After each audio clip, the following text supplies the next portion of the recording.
Alright, what's up everybody? Karibuni tena once again to another episode of Nje ya Pulpit. And I have another guest with me, a gentleman, a man I've come to know and we've become good friends with. And all I can assure you is that you're up for another good treat, just like the last episode where we had fun here with Pastor Emmanuel.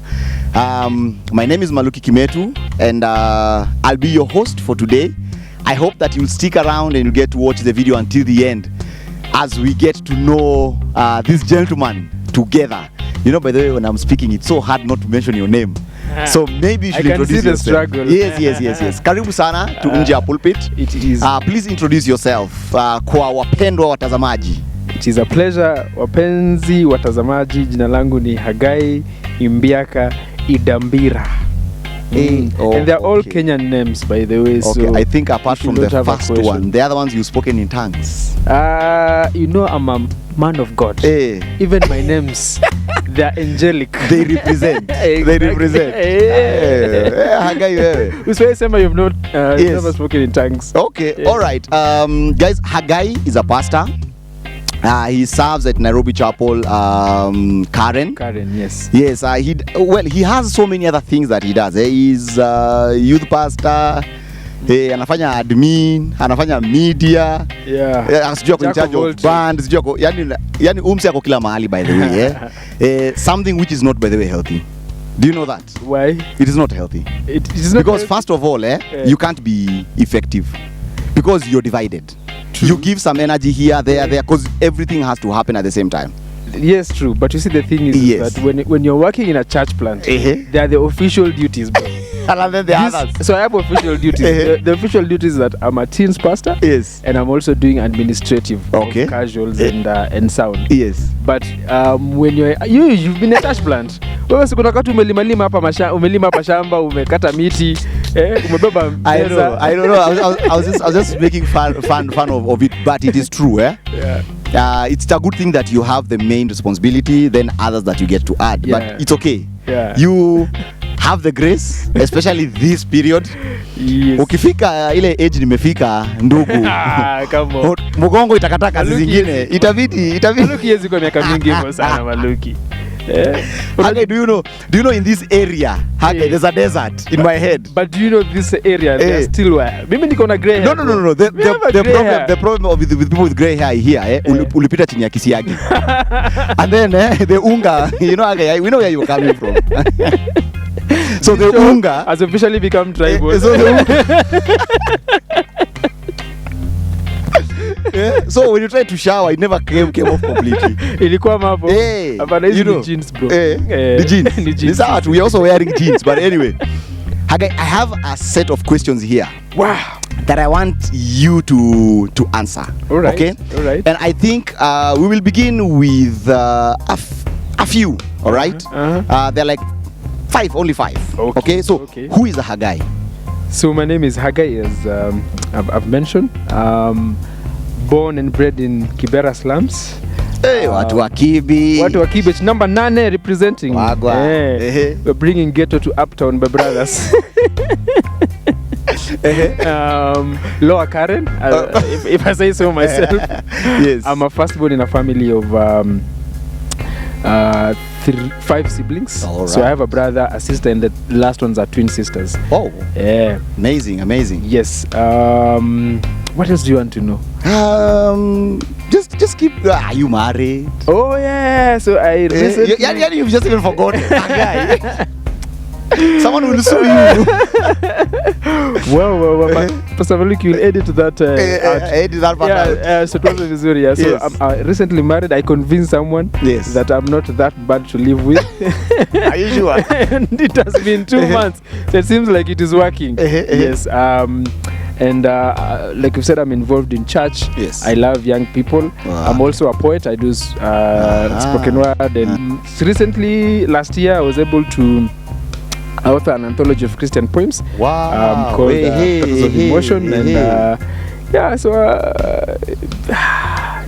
I love arts, performance arts. Yes. I love Christ, and I love young people.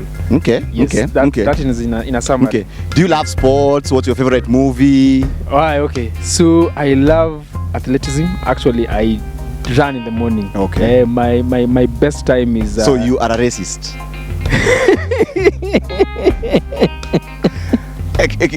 Keep going. Yes. In your own words, I'm a racist. So I do that. I do 5 kilometers every morning. Yes, and then on Saturdays and Sundays I do 10 kilometers per each day. Yeah. So I love running. I tried a little bit of rugby in high school. Yes.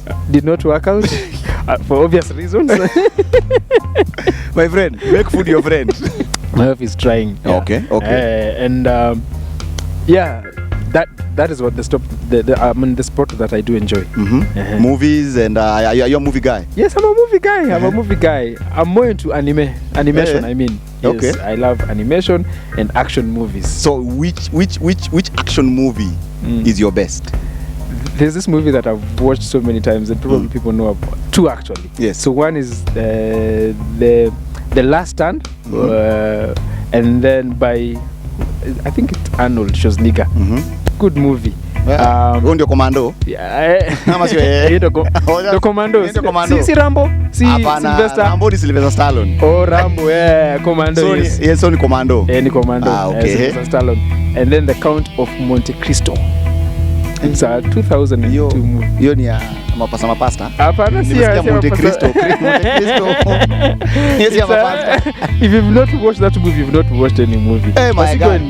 No, the thing is this. Let's not talk about my movies, because people might start judging me, and this show no judging, my guy. No judging. Sawa. Okay, sawa. But I'll look for because it. I'm not saying No, I'll look for it. I'll look for it. And also because I'm a pastor. The Passion of Christ.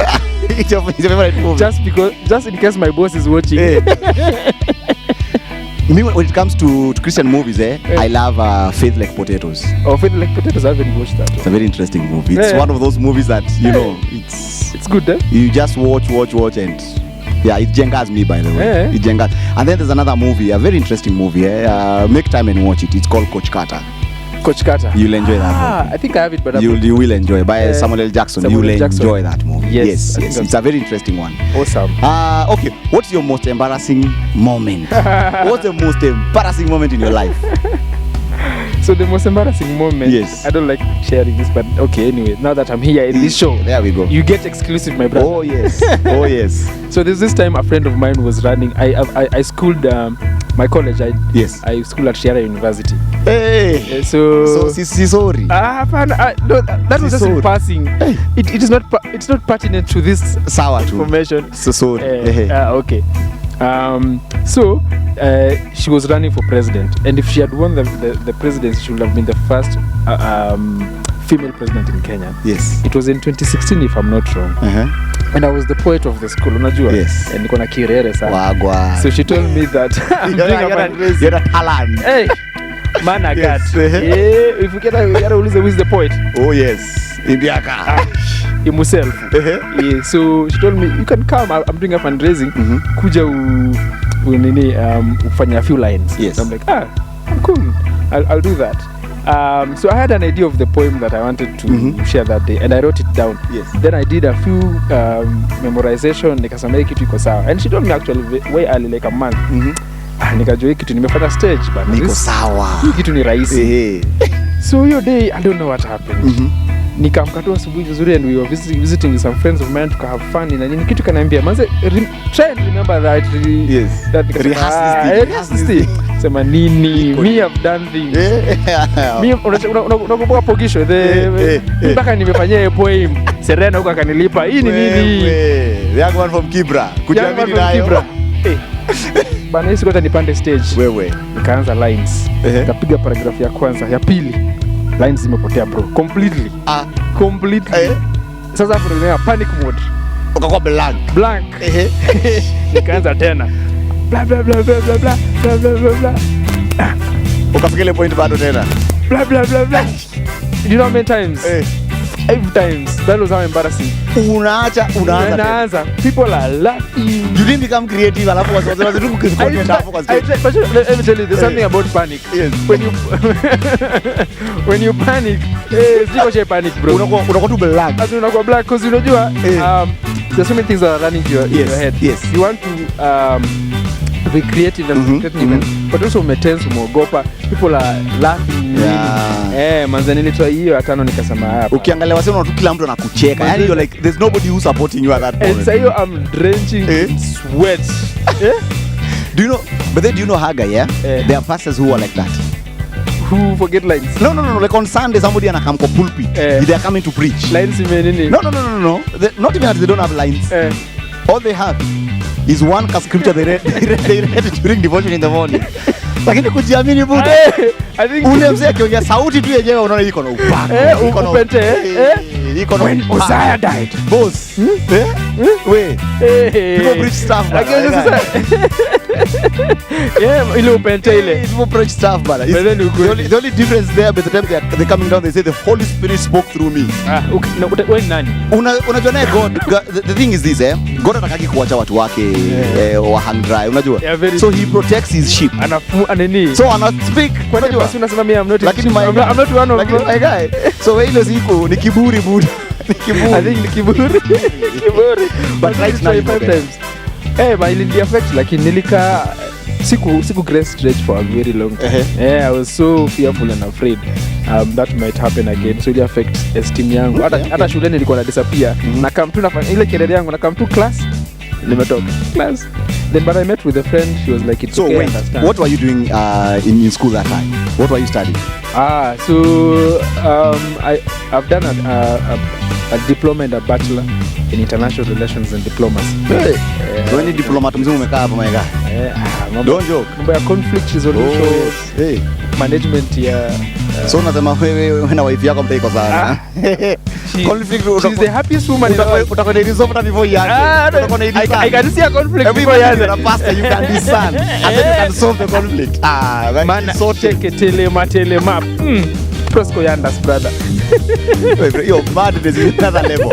So wait, international relation. Poet. Poet. Buddha, you pass ilitokelezea wapi? Well, you pass manze. Actually nilijua I'm supposed to be a pastor. Yes. So I remember when I was in class 3. Yes. There's 2 friends of mine. Mmoja anaitwa Don, mwingine anaitwa Henry Ngumbo.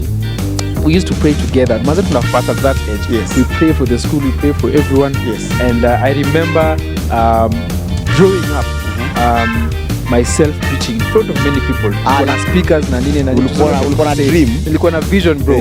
So nikamwambia my mom that I want to be a pastor, nikamwambia my dad, nikamwambia even my class teachers, and everyone knew that I wanted to be a pastor. Even at some point I wanted to be a pastor. But bro, teenagehood bana. Nikaanza to notice. Tudada pale. Pastor. Niko na hizi cool. It's not cool anymore. Yes. So remember class 5 hapo nikaanza hiyo pastor kaanza kudrift kidogo. And I even started rethinking now in terms of career. Okay. So I've tried to run away from it. Even wakati nilimaliza high school and I'm thinking about what to pursue. Yes. I knew I wanted something that involves people. Yes. And nilichukua some time. So for me to be able to cover up your story at your church, niliji involved na ministry, high school ministry. So I would go to high school ministry. So ulikuwa msawa CU? Nilikuwa msawa CU, but CU nilijoin nikiwa form 3 hapo kama karibu exams naona mocks ziko karibu. But by the way, if you're watching and you are not understanding CU is Christian Union.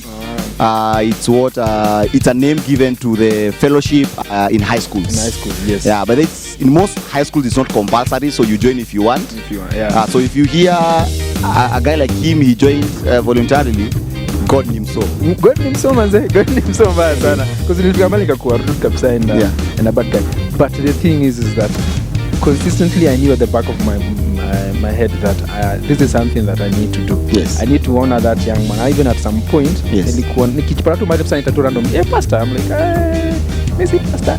But then Pastor Freddy, I met him when he was going back to his school, Yes. Kwelalel, and I had been invited to help with the MC. Yes. So after MCing and after sharing with the kids, tukirudi, he's like, hey man, I see something in you. See potential. I see potential in you, in working in Messi. Hey, Mungu tena ndio anazungumza tena. So Pastor Freddy is a potential developer. He called me out. He's a caller. He's a caller. The voice of the wilderness. When you're tiny Rasta, we don't even know if he's eating locust at all. But that is my Pastor Freddy. We love you. That's not me. That's a guy, and you're his mentor. Call him, don't call me. So Akaniambia is planning to start a church, and if I shall consider, I should consider to help him with the youth. Nikamwambia, let me help you from afar. Yes. Ndakuwa nakuja Sundays, but usinvolve na hizi mambo za kanisa. And so that's how I started, and I enjoyed it. And then the next thing in 2019 is telling me, 2018, end of 2018, kuna church planters class imeanza, and I'm recommending you. But why are you insisting? And at that time, tumeanza tu biashara na boy wangu mwingine anaitwa Ken, a chicken business. It was doing well. Oh, good. Hey. I was so shocked. I almost thought you were about to say, unajua? About what? Hapana, sio hiyo. Hapana, tulikuwa tunauza kuku, biashara safi. Kuku legit. You know, nowadays I found out that weed is in everything. Hizo kuku unapaka weed. Hapana mchungaji, usiongee hivyo mbele ya kamera. I have a job to protect. I am sorry. So biashara imeshika kabisa. Yes. But nilifight mazani ka pray about it, and it was like, brother, this is the way. And it has been an enjoyable journey, wacha niseme hivyo. Alright. So for me it has been sort of Jonah. So what is the best thing that you can say it is the coolest about pastors, now that you've been a pastor for how many years? So I will say 3 years. So what is the coolest thing about being a pastor? So the coolest thing being a pastor is seeing and hearing the story of transformation in people. You see a young man walking in, you know, he or she is shy, they can't be able to express themselves, they are struggling with things. Yes. But for you to walk with that young person and see the transformation and see the change, manze ni fiti sana. But also the other thing is that being the voice of God. You know how the Morgan Freeman. Wakati ukisema pastor, wakati ukisema kitu unasema I see something. Watu wanasema mchungaji, tell me. Okay. I have 4 questions. So you've already asked me other questions. I have 4 questions, and I want you to choose 2. Okay. So they are from number 1 to number 4. Okay. You don't know the questions, I know the questions. Yeah, I don't know. So tell me, you want me to ask you number what and number what? And they are the ones that I'll ask. You're not reading out the questions? No. Just choose number 1 and number 1, 2, 3 or 4. Choose one. Okay. In school I was index number 4, so. Okay, so number 4, alafu. And then number 1 is number 4 and number 1. Hey, that one. I wanted you to choose that one. That one, number 1. Hey, okay, so I start with number 4, then number 1. I'm number 1 and number 4. How do you want me to go? Either way, I feel like, because me, I'm excited. As long as at the end I'll ask you number 1, me, I'm okay. Okay, so okay, let me start with number 4. Let's start with number 4. Okay. If you had one chance to change anything in your life, what would that be? Wow. One chance to change anything in your life, what will it be? Wow, I've never thought about that. I will say how I laugh. Okay, how you laugh? Why? You don't like how you laugh? Ama you like how you laugh so much that you change it, you didn't change it. Because everywhere I found myself, even in terms of in school, even remember in Rihanna, if I laughed, guys in the other class would be like, that is a guy. I seem to have a distinct That's very true. Laughter. That's very true. So I just want to laugh normal, you know, like. So you're laughing abnormal. But Pastor, no. You're the one saying. You see, the opposite of normal is abnormal. So it seems like because everyone can recognize my laughter. But it's good to be unique. I can encourage you. It is good to be unique. It's good to be unique. You know, your laugh is contagious. when you laugh when you're happy, like even when you guys were in class up here, you will laugh, and within a few seconds everybody else will start laughing. So, but you know, the encouragement person. Yeah, the only thing you need to stop from your laughing is violence. When you laugh, you're very violent. But I hope you don't hit your wife. You're encouraging me, but you're still not encouraging me. I don't hope you're in your house. You're like, my wife. I hope you don't do that, my guy. No, marriage teaches you things. Yeah. You learn. You laugh orderly. Yeah. Again, number one, my favorite question. Wow. What is your all-time best secular song?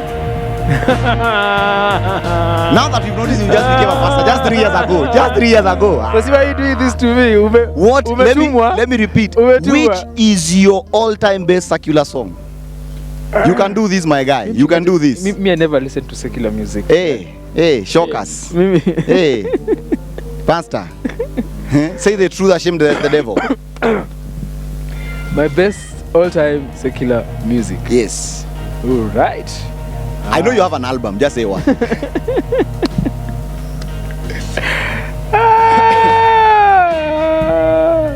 There's Shaggy. Ha! Which song? Which song? Strength of a woman. No, there's that band, The Strength of a Woman. That's the song. Kuna ingine lakini yes. Come on, Haggai. This is India Pulpit. We all understand, Haggai. You lived before you became a pastor. We all know. We just want to know you. Shock us, my guy. Shock us. That cheating song wasn't me. Oh, wasn't me. There, now you have. So you love Shaggy. I was a big fan of Shaggy. Okay. But now I'm saved. I don't listen to Shaggy anymore. Shaggy was a good guy. Those days, used to tour songs. Have you ever gone clubbing? I don't know what to do. Hizo siku, sio sahi. Oh, hizo siku. No, hapana, mimi by this sijipata club. Oh. Okay, I've been in clubs. What's the difference? What's the difference? Why are you doing this to me, Basi? What's the difference? I've never been into a club. I've never gone clubbing, but I've been to a club. What's the problem? So I've clubbed. Yeah. It's easy. Okay. Anyway, so we have another set of 10 questions. We have another set of 10 good questions. Manze pasi bana. And from this 10, I did not know if I had signed up for this. And from anyone who is watching now, you know what you'll go through. Don't worry. You will get you water shortly. We'll get you water at least to make sure that you tengeneza your throat to answer. Out of these 10 questions, I only want you to answer 5. All right. And if I read the questions, you are going to choose based on which one you think is the easiest. So I won't do that. Okay, sir. So I'll start with according to do you watch sports? Yeah, I watch sports. Which one? Football. Football. Yes. Okay. Yeah. According to you, who's the best player in the world? Messi. Yes. So that's number 10. So I'll ask you question number 10. All right? I'll ask you question number 10. Okay. I'll ask you question number 10. Okay? So question number 10. Question number 10. What does it say? Question number 10. What 3 things do you think of the most each day? What 3 things I think of most? Yes. Through the day? Yes. One is, it has to be my wife, unajua. She's watching this video, so leo utakula kuku nyumbani. Utakula kuku. Naandaliwa. Keep going. So one it has to be my wife. Second thing, ministry. Because I think we are living in a very interesting times. So in fact, even yesterday I was going through YouTube and doing a lot of research. Where is this going in terms of ministry and because I'm involved in teens and they're always watching, they're always listening to things. So I want to try as much as possible to be relevant. Yes. The third one, I love history. So I'm thinking of starting a podcast on African history. So I've been thinking, it has been something that has been running in my head of late. Okay. So we hold you accountable. You know, the world is watching. Yeah, so we are waiting for a podcast from you. Yes. When it comes out, we will be right back here We will speak about it, and we'll let people know, share the link, and spread the word out. Awesome. Because many people, it's true, they don't know the history of Africa. They don't. Yeah. It's very interesting. It's a reality. Yeah, I mean, the things you learn in Africa was the first place to have a planned city. Yes. Yeah. Yeah. Okay. Africa was and you see all these great people here, Hippocrates, the guys who medicine, and all of them came to learn in Africa. There was a school in Africa, in Egypt. Interesting. Yeah, so so Pharaoh amefanya mambo ya ajabu. Amefanya mambo ya ajabu sana. Okay. Africa was a very powerful. That's good. That's good to know. Okay. Yes. So we have 4 more questions to go. Wow. Okay. 4 more questions to go. All right. Yes. 4 more to go. Okay, 4 more to go. Wait, your wife is comes from a family of. She comes from a family of there are 3 sisters and 1 brother. 3 sisters, 1 brother. So that is 4 children plus a mom and a dad. Yes, 6. 6. Okay. Number 6. Have you ever had a nickname? What is it? You see, this is God. This is not me. This is God. I feel like, Basi, you had already. No. You had already preconceived. How did I know? How would I have known? So number 6. Have you ever had a nickname? What was it? Yeah. Na kama zilikuwa mingi sema zote. So I mean, I still have a nickname. So if you go home. Yes. Especially in Kibera, if you look for a guy, yes, you will look for a guy, and you will never find a guy. Okay. Interesting, So my nickname used to be Big Daddy. Hey, Big Daddy. So let me ask you a question. Sometimes at home, do you just wake up and tell your wife, "Hey, babe, come to Big Daddy"?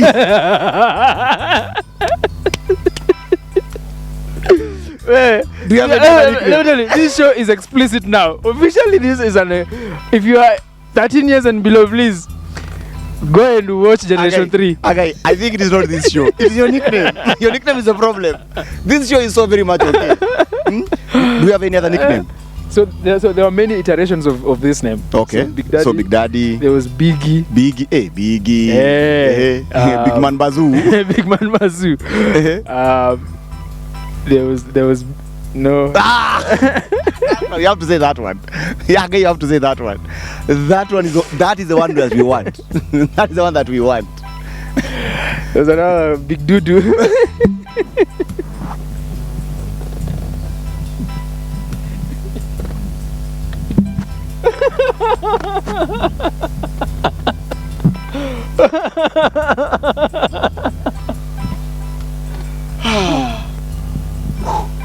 Haggai, where you serve, how many pastors are you? How many pastors are you? We are 2 gents and 4 ladies. We are still 6. So 6. Okay. Mm. So let's go with the number of the ladies. The ladies are 4. The ladies are 4. Yeah. Okay. So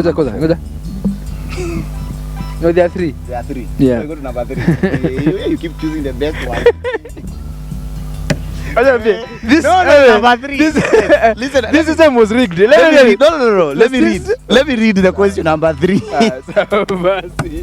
No, me, I'm changing. I will have to send Reverend. Let me count again, Vizuri. I will send your boss the link of this show. This episode your boss has to watch. Number 3, Haggai. What is your biggest complaint about your job? It's not me. You've chosen it. Is that I love it too much. What is your biggest complaint about your job? Wow. The biggest complaint about my job. Yes. So, I would say it is the misrepresentation that it has. Yes. The name pastor nowadays does not have the same kind of weight. Okay. And this has nothing to do with the fact that the importance of the job itself. It's just that there are people outside here who have done things in the name of pastor. Yeah. Back even when you're going to introduce yourself as a pastor, what do I call like? Do you know first of all? Last year, there's a pastor who kidnapped himself. It's a story. The pastor who kidnapped himself. Because Guys were not sending offering. What to me offering? What to me sadaka. So the pastor was starving. Kuna huyo 2018 mwenye alikuwa wa Kisumu. Jamaa aliona watu watumi pesa, akaingia betting. Jamaa akaekelea, ikaenda through. Akapigia sister akamwambia kuanzia kesho kanisa ni yako. Aya.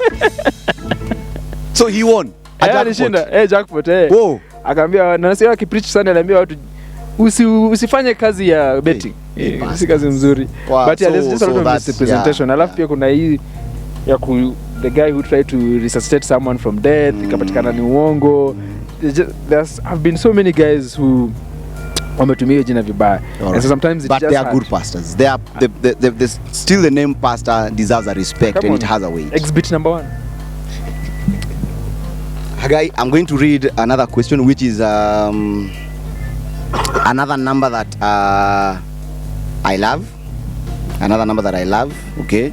And this one is, I am just looking to see the how many questions now? 3? No, there are only 4. 2. You've answered 2. I've only answered 2? Yeah. No, I've answered 10. No, we've only answered 2. Number 8. How many pairs of shoes do you own? 10? 10 there? 10 pairs. Yeah. 10 pairs. You're yet to catch up, my guy. I'm not. Yeah, ukiingia kwa shuraki yangu. I'm not. You can get lost. Brother yangu. Amo. Brother yangu anaweza kosa rent. Lakini look, shoes. I think buying shoes is addictive. No, you're a shoe person. The good thing is this. I'm addicted to be given. Because most of my shoes I'm given. I like that anointing, brother. I thank God for the superwoman God gave me. Oh, hallelujah. He who finds a wife. Even right now, the ones I'm wearing. I'm telling you, hata ini alinunua. Boss, don't joke. My wife, So to have meeting. We'll send her the link. These are the things that wives do. Okay, so we need to read you the last question, okay? And this one you have to choose. Which number do you want me to read? Between number 9, number 7, number 5, number 2, and number 1. Okay. I think there's a lot of significance in number 7. Number 7. Yes. Okay. What really makes you angry? Not hungry. Angry. Oh. Not hungry. So what makes me really angry? Yes. A lot of things. Like? But I would say, let me speak from what makes me angry, by the way. Not just you asking questions and someone has never thought about these questions. Really, I want to know you. I think there has to be something. Yeah, there has to be something, of course. But I think just the state of our nation, Yani.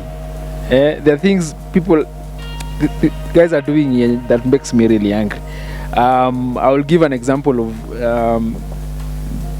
the story that came out that because of BBI, the government had to direct some money from development to give guys car grind. It's things like this make me angry. And then the other thing is that how we've been desensitized from what a billion is. Like guys are stealing billions and we don't understand. You know, Maluki, someone told me that if I was to give you $1 billion and you eat 30,000 every day, you make sure that you finish 30,000. Ile imebaki unachoma to last you 90 years and still have change. Yes, if you're to eat 30K every day. I think we can start a campaign of raising 1 billion. Of 1 billion. And the name of the project will be Project Helping Maluki to live 90. To live 90 years. Maluki ushakula 30 tayari. Ushakula 30 years. And it's 90. And then, as in if someone hits $1 billion, yes, him kuwa maskini ni ngumu. Because if you take $1 billion and say take it to a bank and tell them that I just want an interest of 10% every year. 10% of $1 billion is I think 100 million. So without doing anything, that money every year, 100 M. Yes, we'll be making 100. So $1 billion is a lot of money. And then you hear tunapoteza 140 billion. 140. As in when people start realizing conceptualize what $1 billion is, I think Kenyans watajam sana. And hiyo kitu mimi every time niko na numbers hapo nasikia manze. But wait, Haggai, what is that one thing if I do to you as Maluki you'll be mad, you'll get angry. So on a personal level. Sawa sawa. Yo umetupatia hapa ya inchi bwana. Yo something nasema ask of me of nations. Silete upasta hapa. Nje pulpit. Miki tu wenye sipendi. Yes. Is someone borrowing money and then harudishi ama amesahau anajisaulisha. Ushaipata mtu doje? No, unajua that's insensitive too.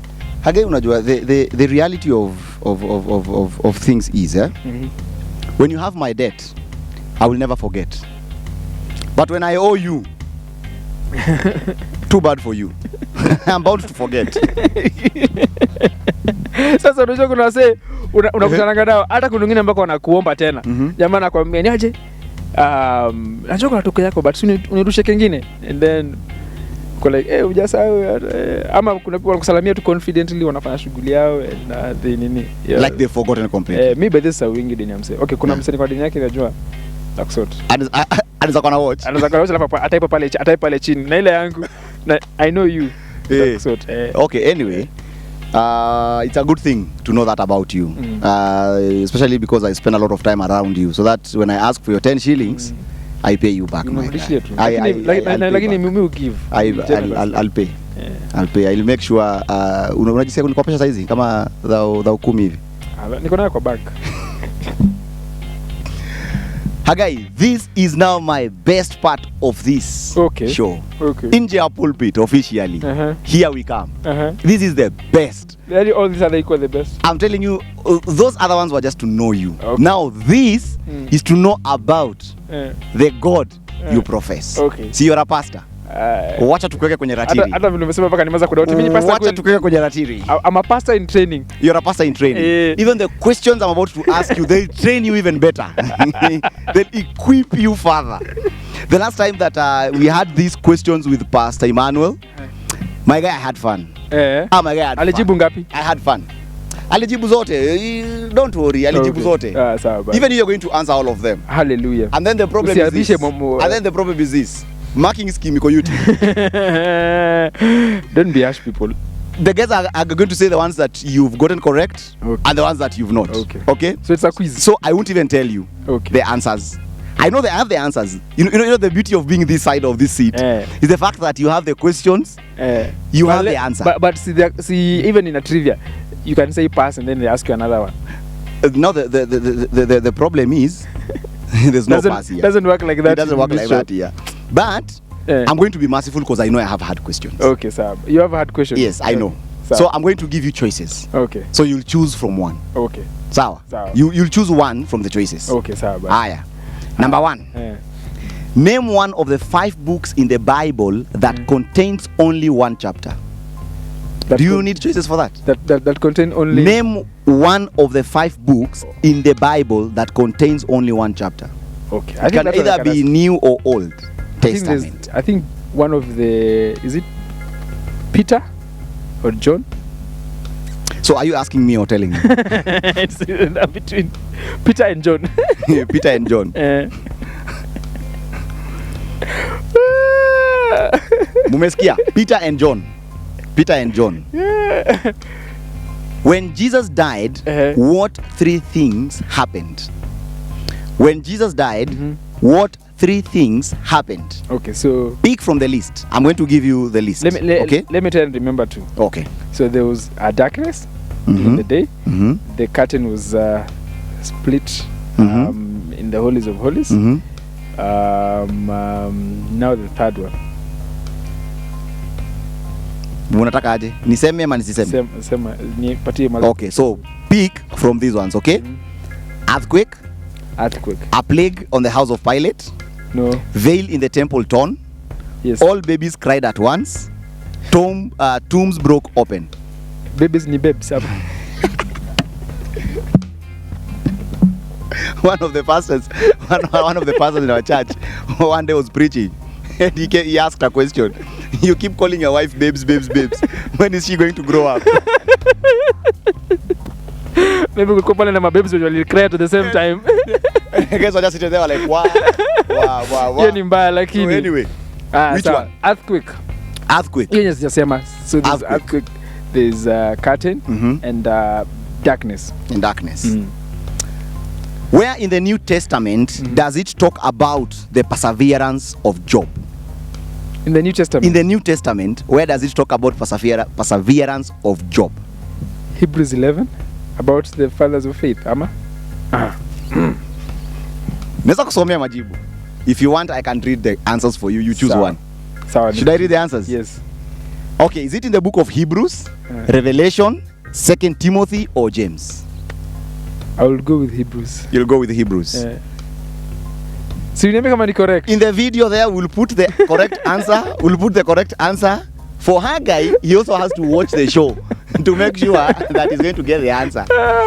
Number 4. I see there are only 3. No, there are only 5. Okay. Oh, actually there are 4. I only have 4. I want to ask the 5th one. Okay. Let me be merciful. Number 4. Out of the following, which did God not tell the Israelites to do in order to keep his commandments on their heart? Let me repeat. Out of the following, which did God not tell the Israelites to do in order to keep his commandments on their hearts? Teach the commandments to their children, defend the commandments in their response to the gods of the people around them, talk of them when they sit in their homes, when they walk around, when they lie down, and when they rise. Write them on the doorsteps of their houses. So which one? Defend. There are several defending. So defend them. The second one. The I read number 2. Defend the commandments in response to the gods of the people around them. Yeah. We will put the answer down there. We will put the answer down there. Just so you know, if I got anything wrong, I was set up. We have them. I have all the answers. So I'll put them there. And you guys will judge. You will tell how many he has gotten, how many he has not. And this does not reflect of my pastorhood. My priesthood. I'm feeling so insecure right now. Why did I even agree to come to this show? My boss was giving us an illustration. And he said that there were guys and they were all about to be killed. You know, they're all Christians. And then wakaulizwa, how many of you want to denounce this Christianity and leave? And how many wants to remain behind? And so, you know, people made their choices. And the sad story is only 5 remained behind. Over 100 people left. Only 5. I'm telling you. After they left, the guys turned around and told the pastor in charge, now the religious ones have left. Now you have true disciples of Jesus. Let's worship in truth and spirit. Walikuja kujaribu. So you're saying that unajishuku. So would you have gone out or remained behind? Remember this was a setup. Because remember they have machine guns and they have machetes. I will go out to encourage the other brothers. Thank you so much. Thank you, Mr. Haggai, for taking time to come and share your life with us. This is a good thing. We have really enjoyed. I hope that, guys, you've had a good time getting to know Haggai. When you meet with him out there now, you know. And don't use the nickname though. This was exclusively for this show. Your nickname. I think after we tell guys adios, amigos, we are going to discuss this. We have to discuss this nickname. The show ends here, and so so from today I'll be calling you Pastor Big Daddy.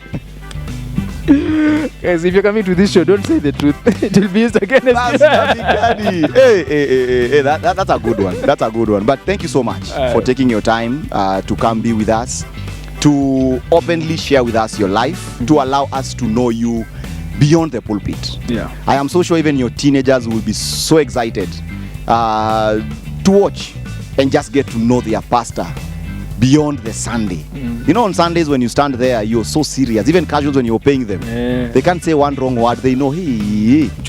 Now when they get when they get to hear Big Daddy, hey Shaggy, hey Shaggy, hey. That was a former life. I'm saved. Hey. I love the Lord. I only listen to Solomon Mkubwa. Thank you so much, guys. Until next time, make sure to subscribe, share, spread the word, and you know, follow us on Instagram tuko Nje ya Pulpit, YouTube Nje ya Pulpit, Facebook pia tuko Nje ya Pulpit, and allow us as pastors to do life with you, and just to get to share our lives out of the pulpit. Because the sad reality is, when you see your pastor, you just consider God is their best friend. But we want you to be our best friend as well. We are human like you, but it's just that we have a calling upon us, and we intend to use it the best way we can. But also doing life together is where true discipleship happens. Maluki mtu wako Nje ya Pulpit.